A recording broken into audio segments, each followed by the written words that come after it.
Welcome back on my YouTube channel your learning point. आज की हमारी क्लास का टॉपिक है टीडीएस ऑन सैलरी की रिटर्न फाइल करना विया कंप्यूटेक्स सॉफ्टवेयर। आज हम इजी एक एक स्टेप बाय स्टेप जानेंगे कि हम टीडीएस की सैलरी वाली रिटर्न हम किस तरह फाइल कर सकते हैं कंप्यूटेक्स सॉफ्टवेयर के द्वारा। तो उसके लिए हमें कुछ डिटेल चाहिए होती है, जैसे कि एम्प्लॉय की नेम वगैरह हो गया, उसका पैन नंबर हो गया, और हमने जो उसके अगेंस्ट में टीडीएस डिपॉजिट किया होगा उस टीडीएस की चालान नंबर, चालान डिटेल या चालान स्लिप। मेरे पास यहाँ पर मैंने एक्सेल के अंदर उस एम्प्लॉय की डिटेल तैयार कर रखी है। फर्म के अंदर निखिल इनका फर्म एम्प्लॉय का नाम है, उसका पैन नंबर आ गया, और मैंने टीडीएस इनका मार्च में काटा था। तो 3,50,000 पर मैंने 10% टीडीएस काटा इनका सैलरी पर।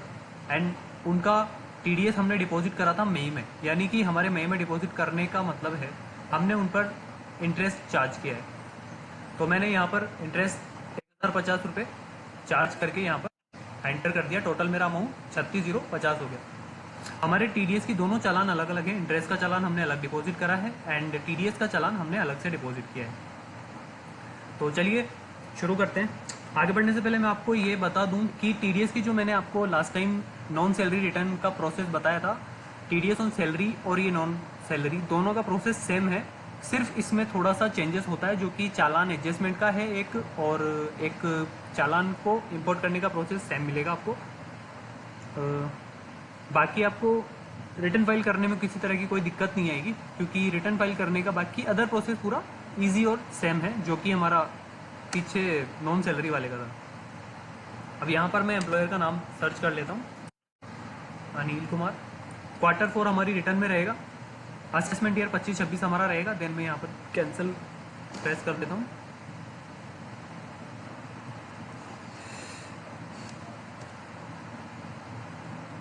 तो आप देखेंगे यहाँ पर मैं टीडीएस के डैशबोर्ड पर आ गया। ये फॉर्म मेरा टीडीएस रिटर्न फाइल्ड है, जो कि मेरा नॉन सैलरी था। हमें टीडीएस की सैलरी रिटर्न फाइल करनी है, तो मैं यहाँ पर 24Q पर क्लिक करूंगा। देन ये रिटर्न आपको देख सकते हैं यहाँ पर रेड कलर में मुझे पेंडिंग नजर आ रहा है, जो कि हमारी रिटर्न अभी फाइल हुई नहीं है, हमें फाइल करनी है। तो हम यहाँ पर जाएंगे चालान एंट्री एंड एडजस्टमेंट में। यहाँ पर हम जो चालान हमने डिपॉजिट किया था वो हम यहाँ इंपोर्ट कर लेंगे। यहाँ पर मैंने सैलरी का चालान ऑलरेडी इंपोर्ट किया हुआ है एंड एडजस्ट भी किया हुआ है। एडजस्ट मैंने किस तरह से किया था मैं आपको फिर से बता दूंगा। तो यहाँ पर इंटरेस्ट का चालान नहीं है, तो हम इंटरेस्ट के चालान को इंपोर्ट कर लेंगे। इंपोर्ट करने के लिए हमारा प्रोसेस सेम ही रहेगा। चालान डेट पर जाएंगे, इंपोर्ट पर जाएंगे, पीरियड में यहाँ से देन इंटरेस्ट की डेट हमने आज डिपॉजिट किया है, तो हम आज की डेट डालकर इंटरेस्ट के चालान को उठाएंगे।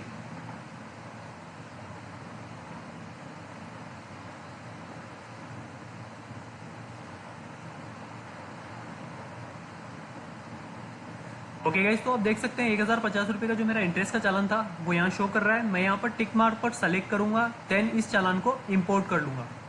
प्रोसेस पर क्लिक करेंगे, देन सक्सेसफुल इंपोर्ट। आप देख सकते हैं कि यहाँ पर मेरे दोनों चालान मुझे शो कर रहे हैं। अब मैंने ये चालान एडजस्टमेंट जो किया है, मैं आपको ये बता देता हूँ किस तरह मैंने एडजस्ट किया है। मैं आपको एक बार फुल्ली टोटल एंट्री करके बता देता हूँ। पुरानी जो मेरी एंट्री है उसे हटा देता हूँ एक बार। तो आप देखेंगे, डिलीट कर देते हैं इसे,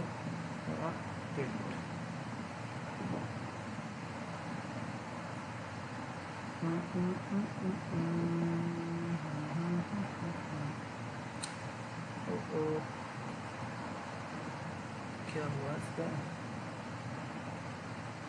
delete, I show one delete. Okay, तो गाइज यहाँ पर अभी मेरा कोई भी एडजस्टमेंट एंट्री किया हुआ नहीं है।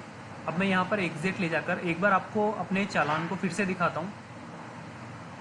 तो आप यहाँ देख सकते हैं मेरा 35,000 जो सैलरी का चालान था, ये adjust balance as it is 0 आ रहा है। मैंने अभी किसी भी तरह का अमाउंट यहाँ एडजस्ट नहीं किया है। तो हमें ये अमाउंट एडजस्ट करना है। उसके लिए हम क्या करेंगे, मंथली टीडीएस एंट्री में जाएंगे। आप इसे मंथ वाइज मंथ एंट्री भी कर सकते हैं, या फिर आपने बल्क में सिंगल टीडीएस जो कि पूरा मार्च में या किसी भी क्वार्टर के एंड में काटा है, तो आप वह सिंगल मंथ भी ले सकते हैं। मैं यहाँ पर मंथली लूंगा, लेकिन यहाँ पर आने के बाद हमें पार्टी का नाम शो नहीं कर रहा कि किस एम्प्लॉय के अगेंस्ट में हमने टीडीएस काटा है। तो उसके लिए हम क्या करेंगे, साइड में आप राइट हैंड साइड में देखेंगे add new entry. Add new entry पर हम जैसे ही क्लिक करेंगे तो हमसे एम्प्लॉय का नाम पूछेगा। एम्प्लॉय मेरा निखिल मित्तल है, मैंने सेलेक्ट कर लिया। किस मंथ में मैं ले रहा हूँ, इसे मार्च में मैं टीडीएस डिडक्ट करके इसकी एंट्री कर रहा हूँ। तो मंथ में मैंने मार्च सेलेक्ट कर लिया, देन निखिल मित्तल को सेलेक्ट करके मैंने ओके प्रेस कर दिया। ओके प्रेस करते ही मैं ओके करूँगा तो आप देखेंगे मेरे डैशबोर्ड पर यहाँ पर मुझे निखिल मित्तल शो कर जाएगा। अब यहाँ पर देख सकते हैं आप, यहाँ पर है अमाउंट पेड है। अमाउंट पेड मैंने कितना किया है, 3.5 लाख रुपये। तो यहाँ पर मैं 3,50,000 डालूंगा जो मेरा टैक्सेबल अमाउंट है, एंड टीडीएस अमाउंट है मेरा 35,000 रुपये। यहाँ मैं 35,000 रुपये डालूंगा। देन आने के बाद यहाँ एडजस्ट अमाउंट में मैं इनका जो टीडीएस मुझे एडजस्ट करना है पूरा 35,000 रुपये ही एडजस्ट करना है। तो 35,000 रुपये एडजस्ट में डालूंगा। देन जो मेरा चालान था टीडीएस का, वो मैं चालान यहाँ सेलेक्ट कर लूँगा। मेरा टीडीएस का चालान था, मैं यहाँ चालान नंबर देख लेता हूँ क्योंकि मेरे यहाँ पर 2 चालान बता रहा है। 2 चालान इसलिए बता रहा है क्योंकि मेरा एक चालान इंटरेस्ट का है और एक मेन टीडीएस का है। तो मेरे टीडीएस अमाउंट का चालान है 211.08। मैं यहाँ पर 211.08 चालान को सेलेक्ट कर लूँगा। सेलेक्ट करने के बाद यहाँ पर एग्जिट पर प्रेस करूँगा। अब एग्जिट पर प्रेस करते ही मेरा चालान सेव हो चुका है। देन मैं एडजस्टमेंट एंट्री में जाकर आपको दिखाऊंगा कि यहाँ एडजस्ट अमाउंट में मेरा 35,000 रुपये एडजस्ट हो चुका है एंड मेरा बैलेंस अमाउंट 0 है। इंटरेस्ट अमाउंट हमारा एडजस्ट नहीं होता, वो हमारे रिटर्न में जो हमने interest late return deposit TDS late deposit किया है उसका ब्याज है हमारा 3 महीने का, तो वो इंटरेस्ट अमाउंट है। इतना करने के बाद हम एग्जिट प्रेस करेंगे। देन हमारा सेम प्रोसेस रहेगा जो कि हमारा नॉन सैलरी वाले टीडीएस रिटर्न का था, टीडीएस को फाइल करने का प्रोसेस। हम वही प्रोसेस फॉलो करेंगे। ई टीडीएस रिटर्न पर क्लिक करेंगे जो कि हमारा टीडीएस रिटर्न फाइल करने का प्रोसेस था। अब यहाँ पर अगर एनी अदर कोई इंटरेस्ट पेनल्टी अगर होगा तो वो हमें शो कर जाएगा, अदर देन ये प्रोसेस आगे चला जाएगा।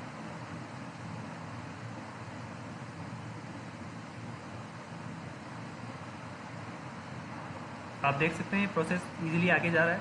तो आप देखेंगे हमारा टीडीएस अमाउंट एडजस्ट हो चुका है।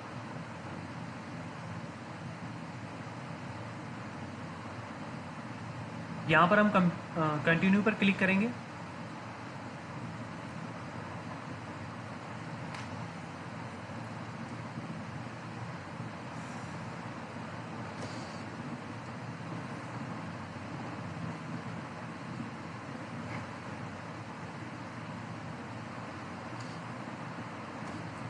तो आप देखेंगे कि हमारी एफयूबी फाइल डाउनलोड हो चुकी है।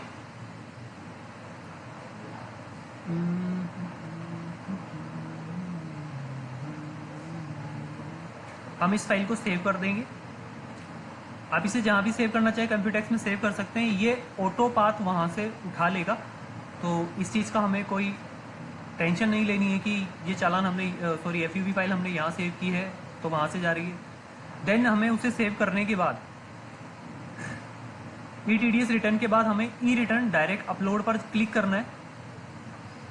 क्लिक करने के बाद हम यहाँ पर टीडीएस रिटर्न को फाइल करने के लिए आधार ऑप्शन को सेलेक्ट करेंगे, देन अपलोड रिटर्न पर क्लिक करेंगे। जैसा कि मैंने आपको बताया हमारा नॉन सैलरी और सैलरी रिटर्न फाइल करने का प्रोसेस बिल्कुल सेम है, किसी तरह का कोई चेंजेस नहीं है। तो अगर आप यहाँ पर डाउटफुल रहे तो पिछला वीडियो भी देख सकते हैं। सिर्फ आपको अमाउंट को एडजस्ट के एम्प्लॉई या एम्प्लॉयर का जो अमाउंट है टीडीएस जो हमने डिडक्ट करा है उस टीडीएस अमाउंट को एडजस्ट करने का प्रोसेस थोड़ा सा चेंज है, बाकी एज इट इज सेम है।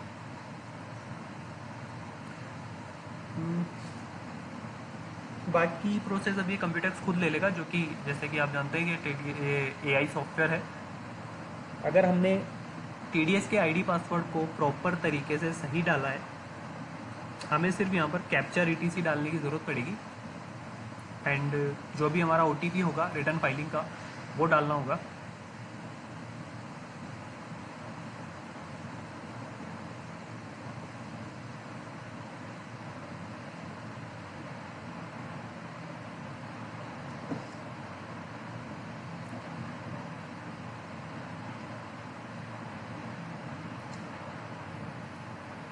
तो आप देख सकते हैं गाइज ये ऑटो वर्किंग सारा ले रहा है। मैं इसमें किसी तरह का कुछ फिलहाल छेड़छाड़ नहीं कर रहा। आप भी उम्मीद करता हूँ आप भी अपने माउस या एनी किसी भी की को प्रेस नहीं करेंगे, अदर देन ये एरर आकर इसे बंद कर सकता है। हमें सिर्फ वहीं पर कमांड को यूज़ लेना है जहाँ पर ये हमसे कमांड मांगेगा, जैसे कि ओटीपी, कैप्चर ईटीसी।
ओके, तो आप देख सकते हैं ये आधार ओटीपी के लिए आगे निकल चुका है।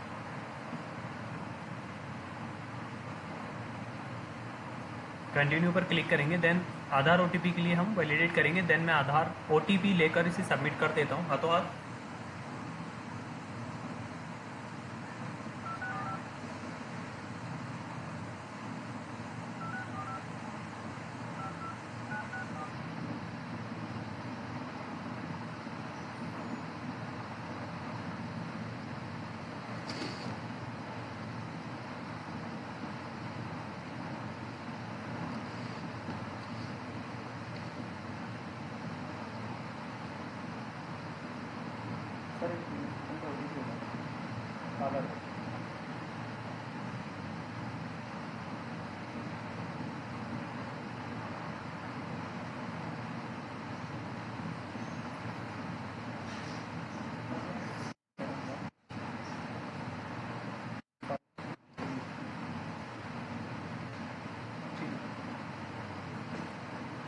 तो गाइज आप देख सकते हैं मैंने आधार ओटीपी सबमिट करके रिटर्न को सबमिट की फाइल कर दिया है। देन हमारा एक्नॉलेजमेंट नंबर आगे आ चुका है। हम यहाँ पर गो टू डैशबोर्ड पर क्लिक करेंगे, देन इसे लॉग आउट कर देंगे। इसका प्रोसेस हमारा यहीं पर ख़त्म हो चुका है।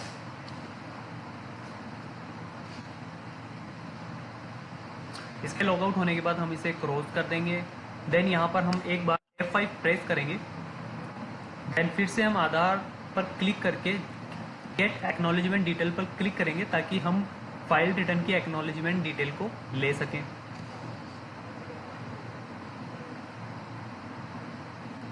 प्रोसेस कंप्लीट पर क्लिक करेंगे। आप देख सकते हैं हमारे पास एक्नॉलेजमेंट की पूरी डिटेल आ चुकी है, यानी हमारी टीडीएस की सैलरी वाली रिटर्न फाइल हो चुकी है विया कंप्यूटेक्स। मैंने ये वीडियो अपने एक सब्सक्राइबर के डिमांड पर बनाया था, क्योंकि वो चाहते थे कि मैं सैलरी की टीडीएस रिटर्न उन्हें कंप्यूटेक्स के माध्यम से फाइल करके सिखाऊं। तो उम्मीद है ये वीडियो उन्हें ज़रूर मिलेगा और इसे देखकर वो लाइक सब्सक्राइब भी करेंगे। देन अगर आप चैनल पर नए हैं तो इसी तरह के वीडियोज़ देखने के लिए चैनल को सब्सक्राइब करें और वीडियो के अपडेट्स लेने के लिए बेल आइकन पर ज़रूर क्लिक करें। इसी के साथ मैं आपको एक चीज़ और बता देता हूँ, अगर आप बिजी सॉफ्टवेयर यूज़ करते हैं और बिजी का क्रैक वर्जन आप चाहते हैं तो मुझे डिस्क्रिप्शन से कांटेक्ट कर सकते हैं या मेरे चैनल से मुझे व्हाट्सएप के ज़रिए इस बिजी के क्रैक को ले सकते हैं, जो कि काफ़ी लंबा वैलिड है। आपको 2156 ईयर तक का वैलिडेशन मिलेगा, जो कि जीएसटी की वर्किंग के साथ है, फुल्ली क्रैक वर्जन। तो बने रहिए चैनल पर। एंड आप सभी के प्यार के लिए थैंक यू।